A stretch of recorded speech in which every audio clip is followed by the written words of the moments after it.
your first, second, and third batches are way, onto your way of managing your research.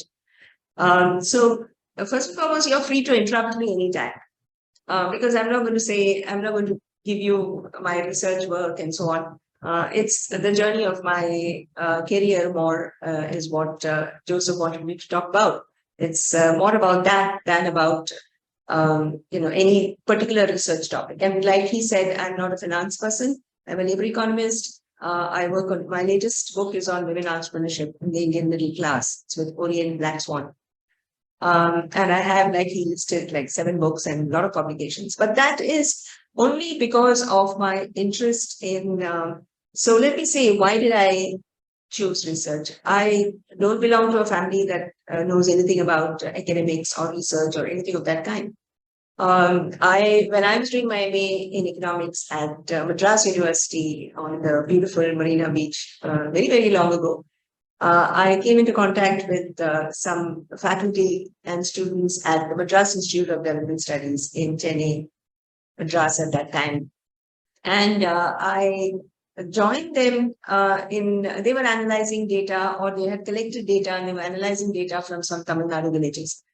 And I joined them to help them with that. So in those days, we didn't have laptops, we didn't have computers, we actually didn't have anything. We just had, this data sheets, which looked like an Excel sheet. And you literally, every household is recorded there, and every information, the column information is recorded there in those sheets. So it's a lot of manual work. Even my PhD, my MPhil, and my PhD was done in a similar way. So I was helping with that, and what I discovered was actually the beginnings of my love for data. And I figured out that this data actually tells you a story. It's a question of recognizing it, analyzing it, and to be able to tell it. And then I thought, okay, this is an interesting field. And I think one of the students here said a very interesting thing, that she chose research because she gets bored very easily. I think that's a very good point, because as a researcher, you actually never get bored, because there are so many topics to think about, and so many topics to read about, to discuss about, and so many events that you would be attending and so on. There is no, as an academic, as a scholar, there is no defined work given to you. So you see my table, it's empty. Nobody tells me what to do. Throughout my career, it was a very long career now, nobody has ever told me what to do. I've always had to decide that for myself. So motivation obviously then becomes a very good thing, very, very, very important thing. Unless you have that interest and that motivation, you actually can't do research. So you have to be sure that you really like that. And then, of course, the topic that you choose. So I'll talk about 2 things. One is my interest. And of course, like you people came to GIFT. When I decided to do research, I realized that I don't know anything about research. I didn't know anything about research. I had no idea how one starts, how one begins, and how one does anything at all. So I thought, what am I supposed to do? And at that time, this MPhil was a very important degree, and it was a necessary degree for getting to colleges and so on at that point in time. And then I saw that the Center for Development Studies, Trivandrum, was offering an MPhil program. And so I thought, okay, before doing a PhD, let me find out what is research. And maybe this MPhil program of 1.5 years will teach me how to go about, how to proceed. What am I supposed to do? So, like you all said, I fortunately was selected to the MPhil program in CDS. And I joined there. And there, the professors, there was a litany of galaxy of professors there at that time, including Professor Gulati. And Professor K. Raj was there, and he was actually my MPhil supervisor. I can assure you that very few students have gone and managed to get through an MPhil or a PhD through Professor K. Raj. And I'm one of those few people who actually managed to work under him and actually get an MPhil under him. and Professor Vaidyanathan. So Vaidyanathan, Professor Panikar, a whole lot of people, even Ashok Gulati was there at that time. And of course, we used to have a lot of people coming in, like you would also get that. And now people have all this Zoom business. We never had anything like that. We had physically, Ashok Rudra used to come and live there. Joan Robinson used to come and live there. Prabhat Patnaik, a whole lot of people from JNU and other places used to come and actually stay there for weeks. And we got a chance to interact with them. So it was a real, it was an atmosphere which was very pulsating kind of atmosphere. And everybody ate together in this CDS canteen and so on. So three things were my interest, and I'll talk about that. And the other thing that I'll talk about is what I think are a few requirements that you need to do, that you need to think about how to do if you are planning to be a research scholar. I mean, a research scholar means all your life you're a research scholar. Today I'm still a research scholar. I may be a professor of something, but I'm still a research scholar, right? That level of motivation has to be there. But there are certain things that is now almost a requirement. You need to do certain things in order to be able to move forward. So starting with my interests, let me tell you three interests. So one, just like this kid here said about being bored, my interest is in reading and writing. And I can read and write anything from economics to anything of interest. I read novels. Of course, when I was doing my PhD, there have been periods when I stopped reading novels and I read only economics. I mean, that is, you have to do that if you want to get through a PhD, and you can't spend your time reading novels. And of course, in those days, we only had novels. You people have this idiotic thing called this thing. And too much of information coming to you there, too much of unnecessary distraction. We never had that. If you needed any other distraction, you either went to the movies, you physically go there, or you read a book. So reading and writing was my interest. And I can tell you that is the only reason that, and of course, my second interest is in data. Like I said, data and telling stories using data. If that was not my, if the only reason I'm still holding on to a professor's job in a university, and I've moved, like it's my third job. I've stayed for very long periods in most teams. I've been here for nearly 6 years as well. So the reason why I'm still here is that these jobs that I have held throughout my career have allowed me to read and write without anybody questioning me as to why are you reading this or why are you writing this, and so on. So it leaves me, of course, I have to do everything. I do admin, I do teaching, I have to have publications and etc. But nobody prevents you from reading. So reading and writing. And writing is a very essential component, okay, because I have seen undergrad students here and even postgraduate, even PhD students struggling to actually write. So if Professor Joseph is listening, one of the things that should be, in your course curriculum, we have it in our PhD, is communication and writing skills. So we have courses on research writing, where they actually teach you how to extract material from journals. And I mean, from journal articles, how to write review of literature, and so on. So reading, writing is something of great interest to me. So that's one of the reasons why I am here.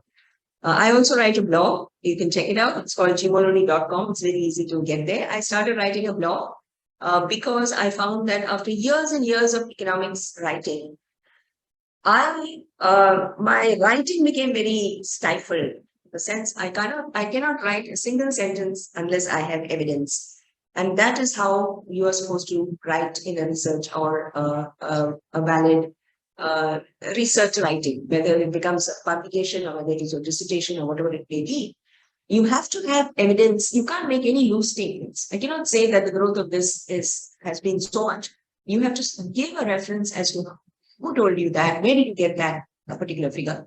Anything, any statement you make, you have to. So your writing and your thinking becomes very stifled. There's no imagination in that sense, except the imagination that you're getting out of the data that you're looking at.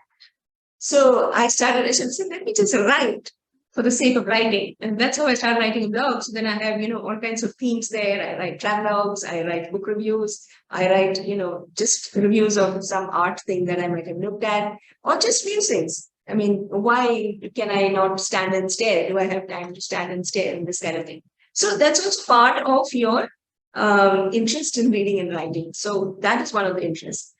My second interest is like you, people are choosing a topic. Somebody told me that so one of my interests is and continues to be has always been any writing of mine. If you look at it and see this, that I have a great concern for the lower strata of society, the lower strata of labor, and the smaller strata of enterprises. Like, I'm very happy to see that somebody here is working on SMEs and GST. That's a huge issue, actually, a very, very important issue to see how they are integrated into the GST system. How are these small enterprises operating? That's why even when I'm talking about women entrepreneurship, the book, it doesn't really talk about those big, Kiran Shaw kind of people. It's about small enterprises. And I make this point there as well as to why it is that entrepreneurship is not just something that comes out of a new idea or an innovation or a driving for profit. It might not be the motivation why a lot of women are entrepreneurs. They might be there because of a necessity. So there is something like a necessity. So the lower strata of the society, lower strata of enterprises are not there because they have a brilliant idea, but they are also entrepreneurs and they also need to be supported. That's the point that we try to make in that book. So issues concerning the lower strata of society and lower income households. So that is how I became a labor economist. And also somebody told me, if this is your interest, then you have to make sure you have to, choose topics which allow you to work on this section of the society. Otherwise, if you're going to talk about, like somebody said, corporate social responsibility, or the innovation and policies in for corporate sectors and so on, that's a different strata of society. I'm interested in them, right? So, what is your interest and what is your focus? That will lead you to a topics in future as well. So let me also tell you something that Professor Vaidyanathan told me once, much later, not when I was doing my MPhil, when we were more or less beginning to establish ourselves as economists. He once told me that, you've done a PhD, that's great, but you should work on and produce papers from your PhD for not more than 3 to 5 years. After that, you have to move on to a different topic. So every 5 years, you have to think of a new way of looking at your own research, a new research idea. Only then you will remain relevant. Otherwise, you will just simply be repeating the same thing. I thought that was an excellent thing he said. So it's you have a broad research interest, but within that broad research interest, can you visualize different topics? And okay, now you are PhD scholars, but remember this: 5 years after you have finished your PhD, you should not still be churning out articles from your PhD. You should have thought of new things, new ideas, and so on to go forward. And the world is is an open space, and there's no lack of topics in this world. So to continue on the issue of research interest and how I came to do all this work on informal sector and all those books that he was listing on informal sector. When I was working at the Gujarat Institute of Development Research, GIDR, it is an ICSR research institute. When I was working there, and I've been based in Ahmedabad for a very long time, we did our PhDs here as well.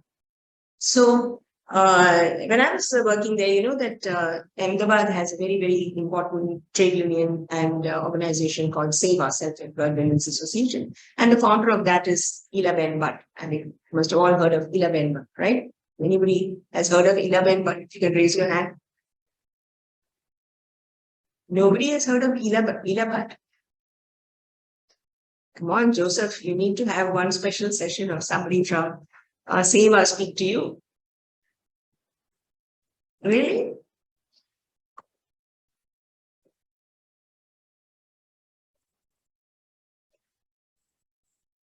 It will be a good idea if you people put away your mobiles. Sorry, I'm a professor still. So, all right. So nobody has heard of Ila Butt of Self-Employed Women's Association? All of you who are working on financial inclusion have not heard of Seva Bank? Yes, ma'am. Seva Bank I have heard of.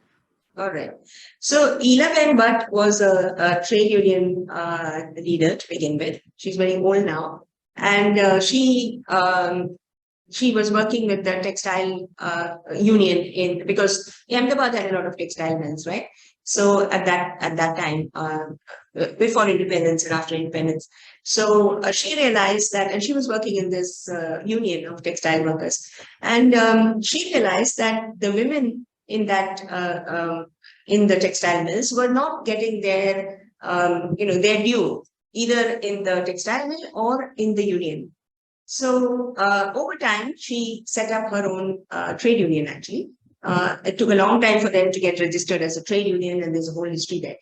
But so she decided that she wanted to work on women in the lower strata again.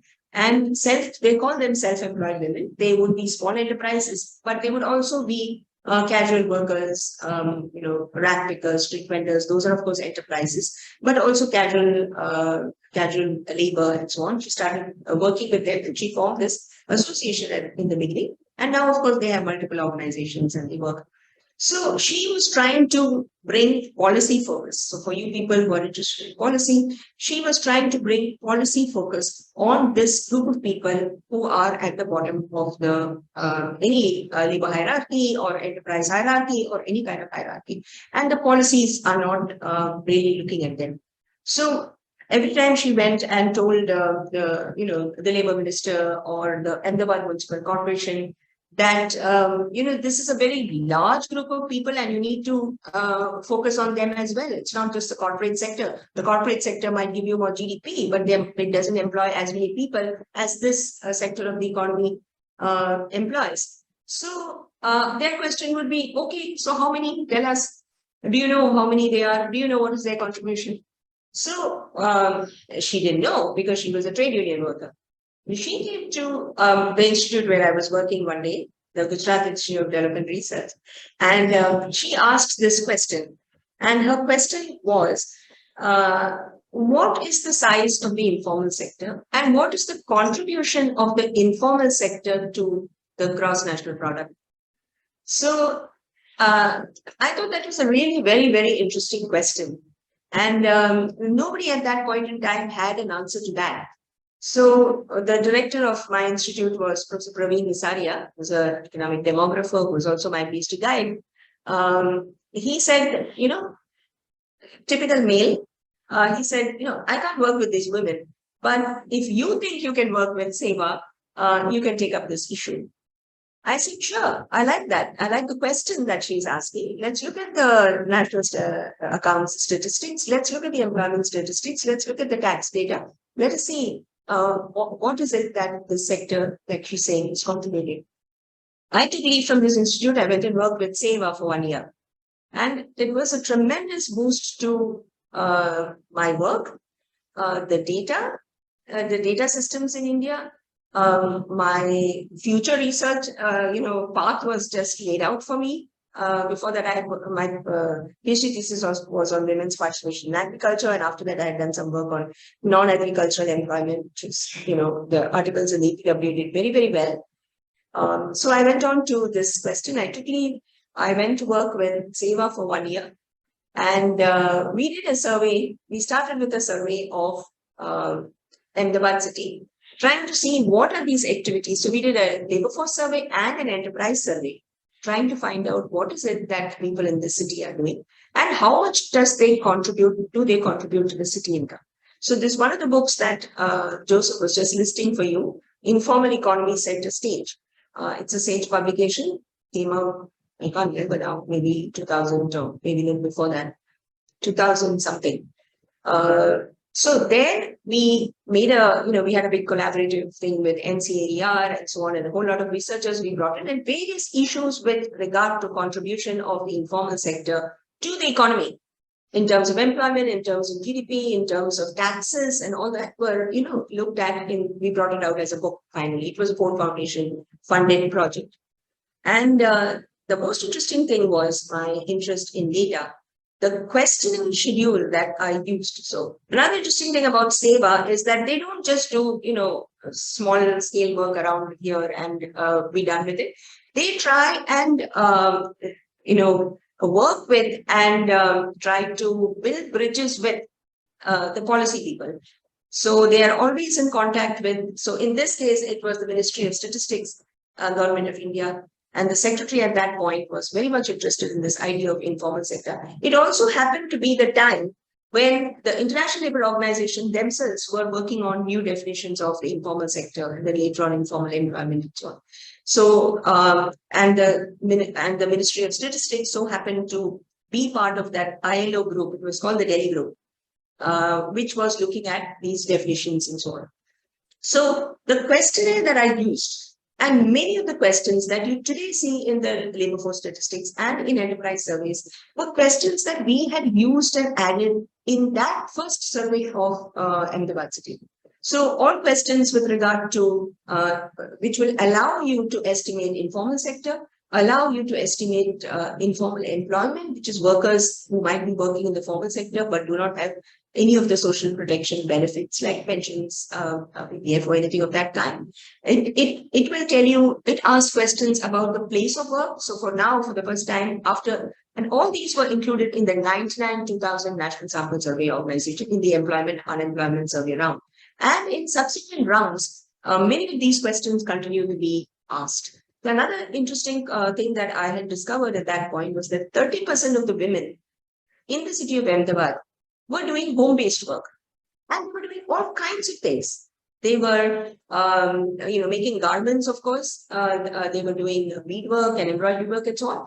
But they were doing, even work with regard to plastics, electronics, assembling things, all kinds of subcontracting activity was going on. So we also introduced a series of questions on subcontracting into that survey, and some of them are then included in the enterprise survey. And now this whole question of place of work is even included in the economics census. So now in the economic census, you have a estimate of the number of enterprises which are working within household premises, and all this came from that the whole idea of introducing these questions. It was a tremendous impact that was made, and it continues till today. And much of what we actually know about this sector and what they do, their value addition, their contribution, and so on, comes from that original. Because unless and until there is a question, and you will discover that very quickly.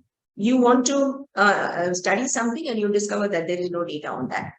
And the data on that is, and it's a big struggle to get anything introduced into any existing national survey. So now we also have a lot of, other kind of thing. So my first interest, reading and writing. My second interest in the lower sections of society, lower sections of labor, lower sections, smaller sections of the enterprises, and so on. So that's the third and that. And the third thing is, of course, my third thing is, of course, data. So, and that you can see very clearly that, it's falling into this. And till today, since that day, I have been working with the National Statistical Organization. And today I am a member of I continue to be I was on many, call it committees, looking at the various rounds of the National Sample Survey. And today I'm on the Standing Committee on Economic Statistics. And I also chair. There was somebody here who said they're interested in time use surveys. So I also chair a subcommittee which looks after the PLFS, the periodic labor force surveys of the day, and the time use surveys. So now the time use survey is going to be done every 3 to 5 years, and we never had time use surveys. So the importance of data on what people are doing, other than just a question on whether you are participating in the labor force, has become an important issue, and it is being taken up by the National Sample Survey.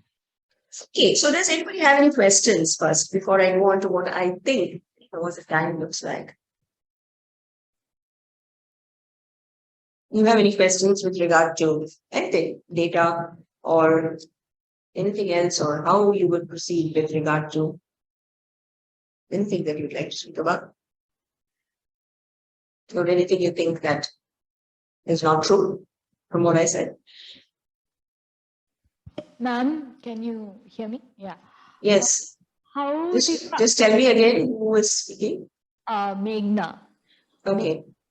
Yeah, I had this doubt. How did you actually quantify this informal sector? Like, how did you, Right. yeah, like, isn't it difficult to quantify that Yes. sector? So how did you do, like, what is that? Can you just briefly tell us? So any data, so this is for everyone, not just people who are interested in employment. Any data you require starts with a definition. So in economics, the most important thing is, we as economists always need to measure and count something. So we have a joke in economics that if we don't have anything to measure and count, then, we will just count the trees, which is a very important event now. In those days, it was a joke. But today, it's a very important thing, given the kind of importance being given to climate change and so on, planting trees and so on. Okay. So, how do you start trying to measure anything? First and foremost, you have to have a definition. You have to be clear what is it that you're planning to measure.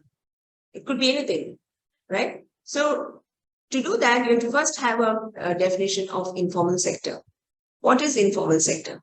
And when the ILO has a definition of informal sector, which came out in 1993, which says that they are unincorporated enterprises. So enterprises which are not registered with the whatever is the law of the country are enterprises in the informal sector, and they are the workers working in them are the people in the informal sector. Now that as we went along this whole journey that I talked to you about, we worked very closely with the ILO in groups that I worked with. Okay, it was not that I worked alone. It was with SEWA and another international organization which was liaising with the ILO. The ILO, we realized that that is not a good enough definition to identify, the workers who are in trouble. In the sense that you might have people working in the formal sector, in the sense that you have a lot of workers working with the municipal corporation, but all of them are not getting all the benefits that formal sector workers are supposed to get. Like, for example, I'm a formal sector worker. Okay. As a formal sector worker, I get a lot of social security benefits. I get a provident fund. I don't get pension. Your state gives more pension than my state. But I get health insurance. I get paid leave, right? Some certain amount of paid leave I get, and so on. So these are all benefits which are given to people who have a formal employment in a formal sector. But you might be working in a formal sector like the municipal corporation without getting these additional benefits. So a lot of the people who are sweeping on the street, they probably don't get these benefits. So we realize that there is a big component of people who are informally employed in the sense of not having social security benefits, but are actually in the formal sector. So if you just list the number of people in the formal sector, then you might be getting a wrong estimate of the number of people in the sector. Actually, so that is how the ILO, I mean, with a lot of lobbying, everything. See, nothing happens because the government wants to do it. The government normally doesn't want to do anything. So it's with a lot of lobbying that anything at all happens. So the ILO, even at the international level. So these are all, most of the variables that you work with are variables that have been defined at the international level. National account statistics is defined by the UN. Labor force statistics, the basic definitions are defined by the ILO. And similarly, you take anything, your taxes or whatever else you people want to work on. All of that have international standards, standard definitions. And the countries, including India, adopt a definition which is closer to that. So you begin with a definition, right? After you have a definition, you still don't have anything. You still have to have certain questions or administrative data which focuses on that particular issue, right? So if you don't ask a question in a labor force survey, or you don't ask a question in an enterprise survey as to whether that enterprise is registered with the local authorities, it is registered in the Factories Act or the hotel, whatever act is required, educational institutions, whatever act is. If it is not, if you don't ask a question as to what this enterprise is registered in, you have no data. You cannot identify the enterprises in the informal sector or in the formal sector, right? So if any issue you take up, it starts with having a clarity with regard to a definition. Only then you know what measure, what will the measure, unless you know very clearly what it is. So even when you say climate change, or you say, you still need a measure. Suppose you say demographic change, you say childcare, whatever you say, you have to have a definition of what is that thing first. And after you have a definition of that, some form of question or some kind of data has to be collected based on that definition. Only then you have data. Otherwise, there is no data. Right? So using these definitions now, with all these questions introduced into the labor force survey and into the enterprises survey, including the economic census and the ASI, which is which has the formal sector enterprises, you can identify which of these enterprises are formal, which of these, so how many workers are there in the formal. So earlier we had a residual method. We had formal sector data is very much available because the formal sector has to legally report to the government with regard to most things. So all formal sector enterprises have a balance sheet, and that balance sheet is publicly available. So a lot of this information is publicly available and they can be put together. Now, if you know CMI data, the Center for Monitoring the Indian Economy, they bring out this data called PROVIS, which is enterprise data. What they're doing, they're not collecting the data. They are getting the information from the balance sheets of those companies and then putting it together and giving it to you and selling it to you. Okay, they're a private source and selling it to you as unit level records of those enterprises or companies in industry wise and whatever other way you want to get it. So that will give you the data. So formal sector, most of things in the formal sector are already defined because the formal sector has to report. The formal sector has to report its employment, it has to report its profits, it has to report its output, it has to report its capital, it has to report everything. Right? So that data is available. Now, what do you do with the informal sector? So special surveys are being done by the National Sample Survey for the informal sector. And once you introduce some of these basic questions, even into ASI data, that is Annual Survey of Industries, if you ask a question with regard to the place in which that enterprise is being conducted, how many of those workers are getting social security benefits, you can actually find out what is the informal employment inside the formal sector.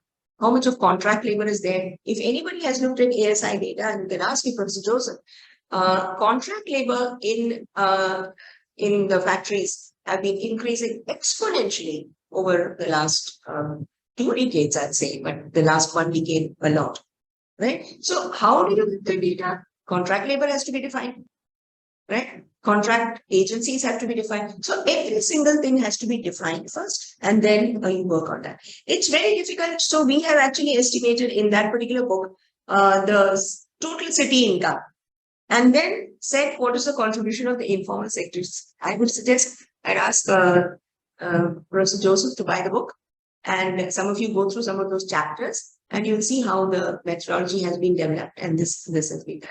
Very good question.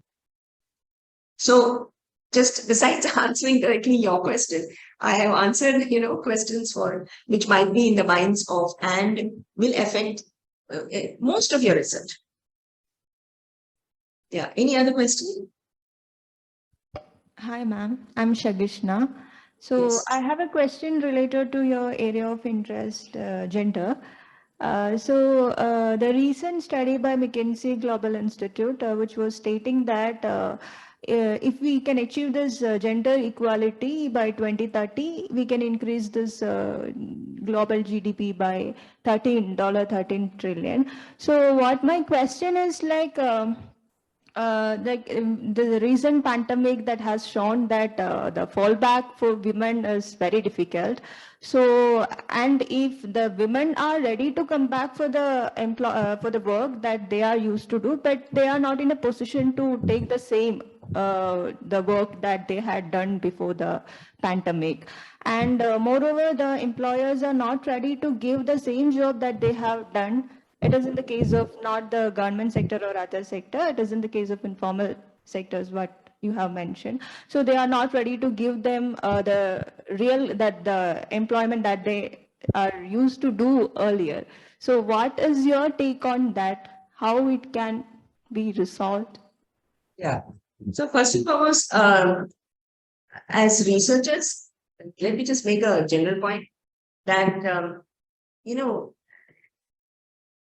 it's better to look at data and studies which have been done by researchers and published in journals rather than the vacancy kind of reports.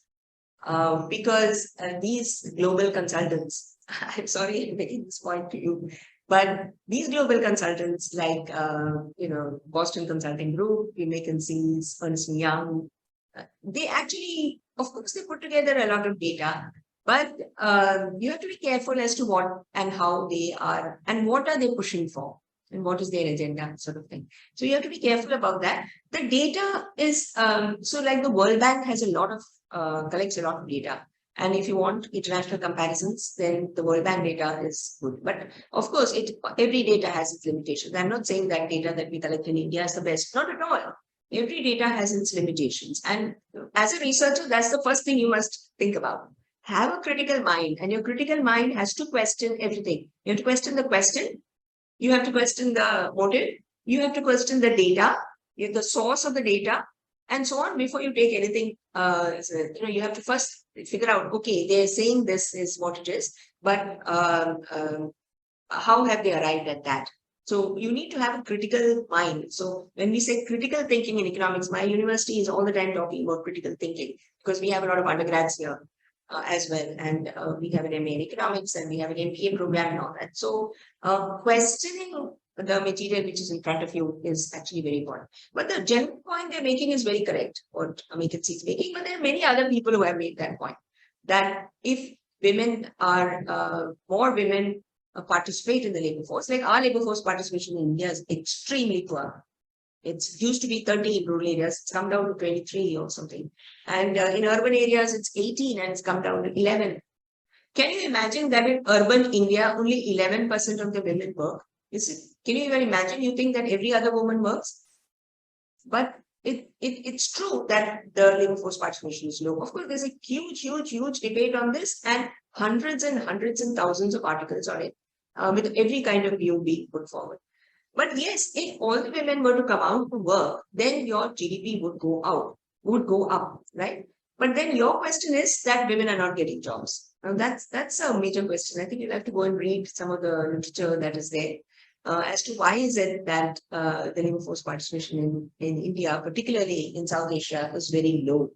And there are questions of skill, there are questions of social norms, there are questions of the employer's attitude towards this, and so on. So, your question is right, that people are not getting their jobs back and so on. But we are at this point in time, over the last 2-3 years, we have been in an unprecedented kind of situation, right? The absolute close down of industries and the economic activity during the pandemic. That is an unprecedented kind of situation, that the entire world closes down. The entire world's travel stops. This year, if anybody tried to go abroad, it was impossible to get a visa. It was impossible to get an appointment to submit your documents to get a visa. And the entire world was wanting to travel. Why? Because for the last 3 years, they have not been able to travel. So most people never got visas this year to travel. I needed to go to a conference in Geneva. I was told you're not going to get a Schengen visa. So I finally went online. I went as a virtual candidate and everything. But so your question is very valid. The point that they're making is valid, that if all the women were to work, you would get but then the question is, why is it that in particular countries, the labor force participation is very low of women? And what are those constraints? So that's a whole topic of research here. Okay, so any other questions? Hello, ma'am. Yeah. I have a question related to trade union and women participation. Right. Ma'am, do you think the participation in trade union is dominated by men, especially in organizational structure and leadership? And is it because of the patriarchal nature of the society or any other reasons that you can tell? Yeah. Now, patriarchy can explain almost anything about women. So, it's true. But now trade unions, so first and foremost, what percentage of the women work in the formal sector? It's very small. First and foremost, the total thing, what percentage of people work in the formal sector? I mean, it used to be 10, 11, it's coming down to 7. So where are all those people working? They're all informally employed, right? Even men. Okay. And then if you look at within the formal sector, what proportion of them are women? That'll be extremely small. And then where are they concentrated? Within the hierarchy, are they in the top management, or are they in the top supervisory positions, or are they the workers, or are they just the extras in the sense doing the cleaning jobs? And even in a textile mill, the actual cutting and sewing will be done by the men. And so there's a huge division of labor there, right? A gender division of labor as well. So the entire proportion of people in the women in the formal sector is very low. Now, the trade unions that we are talking about are generally in the formal sector. Right. Now, SEWA with great difficulty has managed to register itself as a trade union after fighting and fighting and fighting with the Ministry of Labour, trying to show that these workers who are informal workers are also workers. And so their union is also a union. So otherwise, there is this All India Trade Union, conferences that they have, and they don't have a side at their table. So the informal workers are not represented there. So when you talk about trade unions, it is talking about a particular segment of the entire workforce. Okay. Within that segment of the workforce, you have a very small proportion of women. So first and foremost, you cannot expect 50% men and 50% women in the trade union, right? Within that, I totally agree. There are a whole lot of constraints, and women are less likely to join a trade union movement. Now, when we're talking about trade unions, and since you raised the issue, let me also say that there is a lot of organization which is outside trade unions, which is happening for the informal workers. Because if 90% of your workers are informal workers, then they also need some kind of association, right? They also need to put forward their point of view.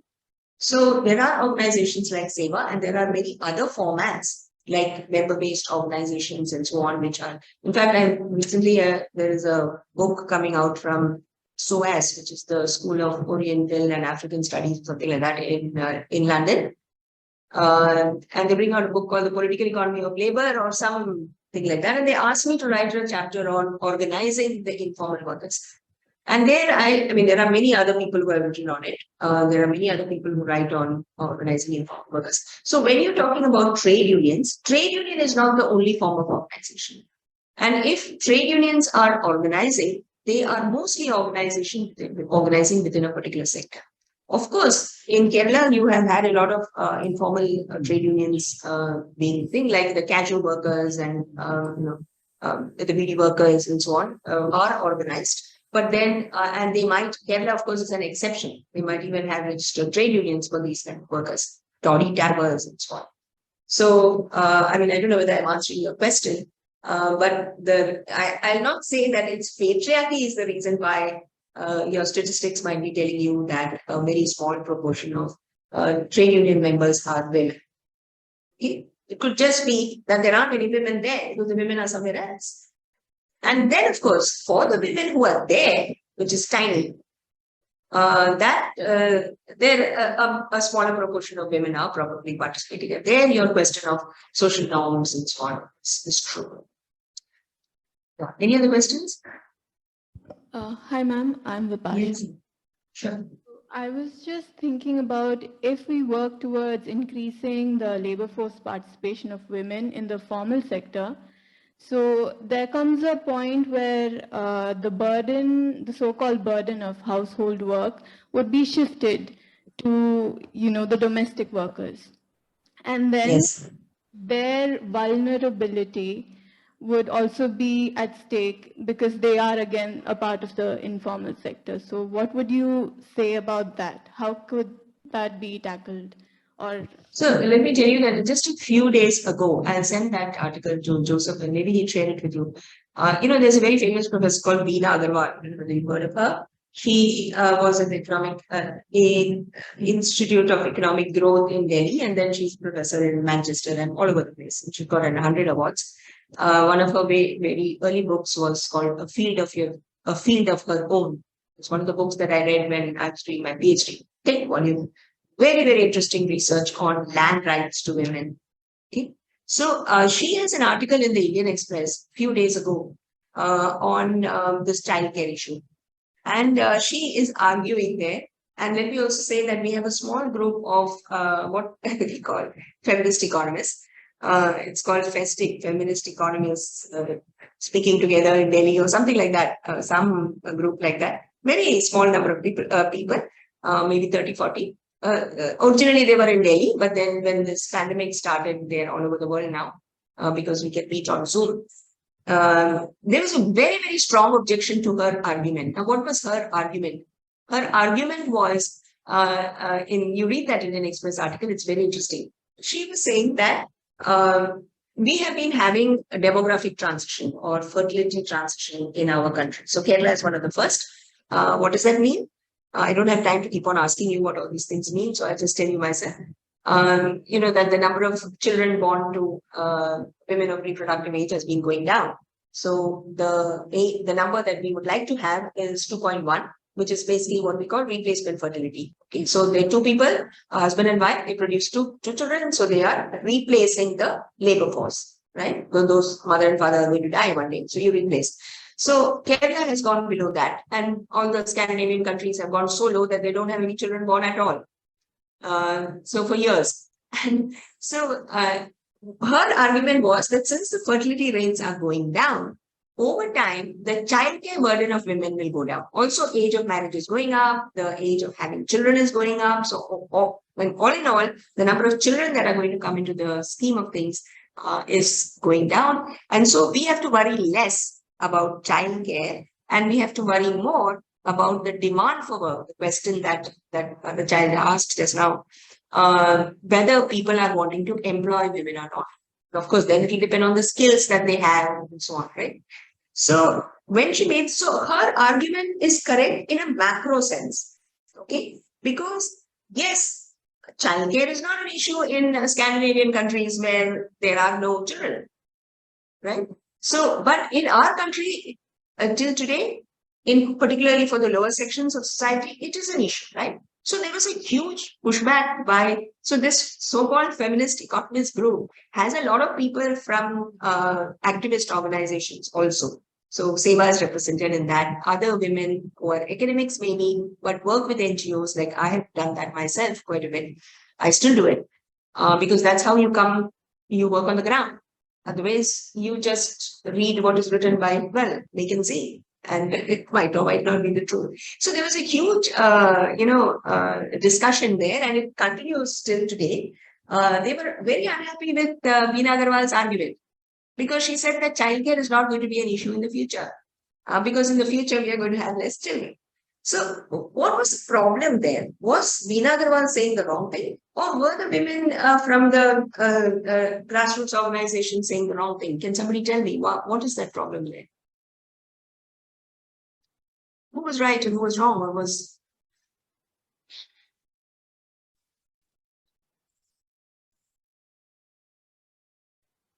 Who raised the question? Do you have an answer to that? According to my opinion, I would say nobody is actually wrong because Very good. They are coming from a sort of information that they have gathered, and Right. but it's just the stakeholders are different here, I guess. Right. So Excellent. So basically, what is it that what Veena was giving was a macro view, right? And this is one thing that you will all have to struggle with. Data coming at the macro level, data coming at the micro level, and they might contradict each other. So so finally, because there was this big almost fight going on in the email discussion group. So I finally wrote saying that these two are not contradicting each other because Mirai Chatterjee from Seva was writing and other people from grassroots organizations were writing and Veena Agarwal was writing from the other side. So Veena is giving a macro view, and that's true. You can see it in the developed countries. Childcare is not so much of an issue, right? But in our society, it still is. And from those grassroots people's thing, they're seeing the lower sections of society, of the workers, who are not able to participate in the labor force because they don't know what to do with their children. They can't afford childcare. Right? So that becomes, and then joint families are disappearing. You have these single families, and every two people are hanging on to these two children, and you don't know what to do with it.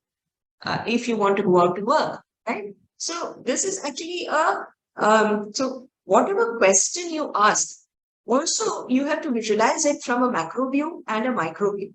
And the two views might actually correlate each other in some sense, right? So I think that's also a very, very interesting question that you have asked. I'm not sure that I've really answered it, but I'm just telling you from my most recent experience, and the emails are still going on in that discussion group with regard to that. And then immediately then people put up, actual published articles where different people have argued on both sides and so on. So it becomes a very interesting way to. All right. So I think, Joseph, I must commend you and your whole group for having got a very interesting group of students who are able to react and answer and question on issues which are not really of their interest also.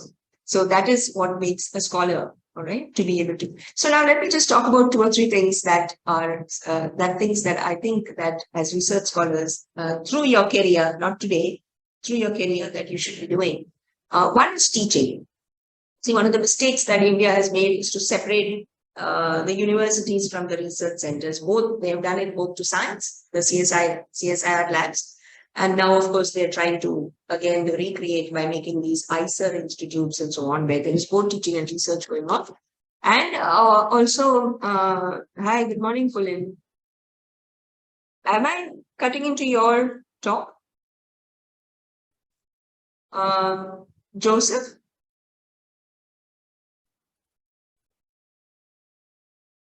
Somebody from GIFT. I think there's so many calls coming from the office. Yeah, no problem. So, do I have a few minutes more, or because I see Pulin is here? We should conclude already 11:15. All right. Okay. There, and so right. And they have to have. So let me just yeah, they can take a break. So let me just say 2 or 3 things. One is teaching, right? So teaching allows you to think through and re-question actually your own understanding of the topic which you thought you knew very well.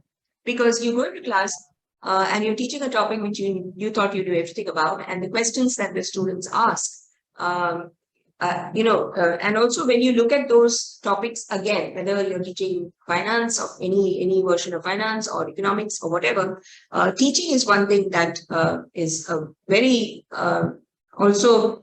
I mean, it's a very useful activity for you also to learn and to relearn what you thought you knew all along, besides, of course, communicating it to others. So that's also part of your job, communicating to others. So teaching is one. The other thing is collaborations. So I've been talking to you about all the NGOs that I worked with and others, but I worked with a lot of international scholars as well. So collaboration, research collaborations, or even activist collaborations is something that is almost an essential component now, because if you apply for a research grant, they also expect you to collaborate with other people. So academic scholars you collaborate with from different countries. I don't have time now to give you examples of all of that. But then also with other organizations like the NGOs, the government, even the corporate sector. All corporate is not bad. Sorry if I'm giving that kind of if I gave that kind of an impression.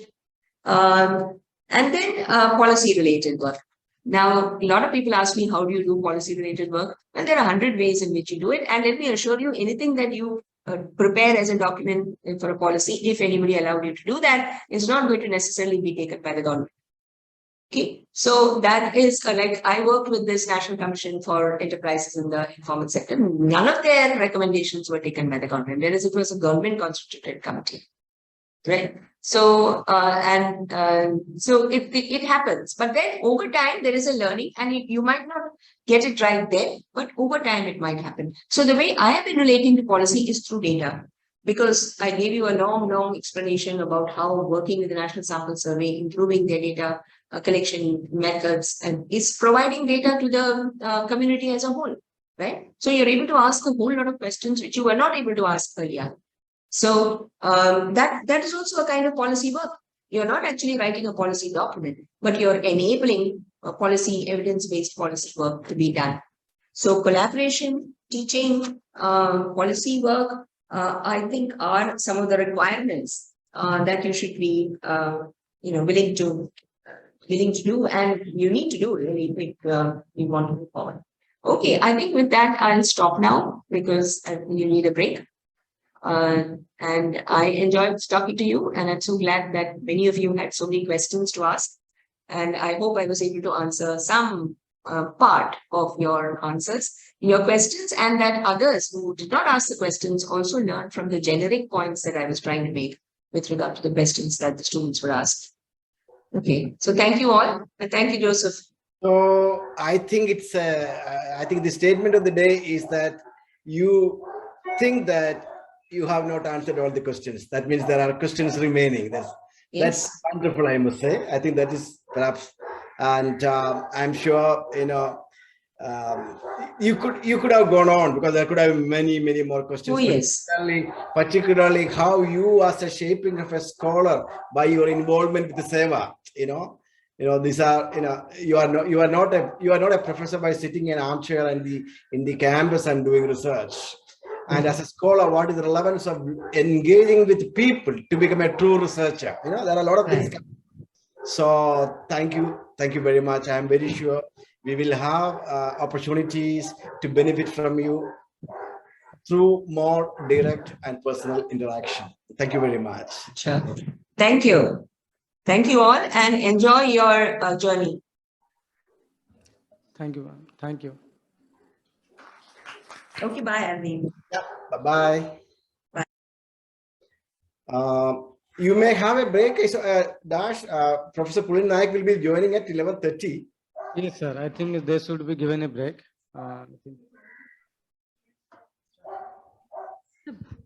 Pulin Minayak sir has already joined, I think.